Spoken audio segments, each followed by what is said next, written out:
2016ல 78 முறையும், 2017ல 111 முறையும், 2018ல 202 முறையும், 2019ல 221 முறையும், 2020ல 168 முறையும், 2021ல 194 முறையும், 2022ல 201 முறையும், 2023ல 283 முறையும், இந்த தடவை 2024ல 296 முறையும் இணைய முடக்கம் ஏற்பட்டிருக்கு. முதல் விஷயம், 2019ல CAA ப்ரொடெஸ்ட் நடந்தப்போ அதிகப்படியான இணைய முடக்கம் நடந்திருக்கு.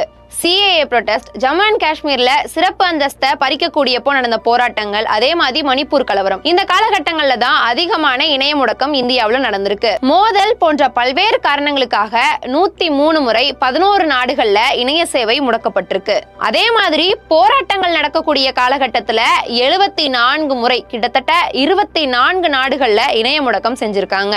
அதே மாதிரி பரீட்சையில மோசடி நடந்த காலங்கள்ல கூட 16 முறை 7 நாடுகள்ல இணைய முடக்கம் செஞ்சிருக்காங்க. அதே மாதிரி ரொம்ப முக்கியமான விஷயமா, தேர்தல் சார்ந்த இணைய முடக்கம் அப்படிங்கிறது 12 முறை கிட்டத்தட்ட 8 நாடுகள்ல நடந்திருக்கு. கடுமையான மனித உரிமை மீறல்கள் நடந்த காலகட்டத்துல 72 முறை 17 நாடுகள்ல இணைய முடக்கம் செஞ்சிருக்காங்க. நான் ஏற்கனவே குறிப்பிட்டிருந்த மாதிரி இந்த பல்வேறு காரணங்களுக்காகவும் இந்தியாவுல இணைய முடக்கம் நடந்திருக்கு.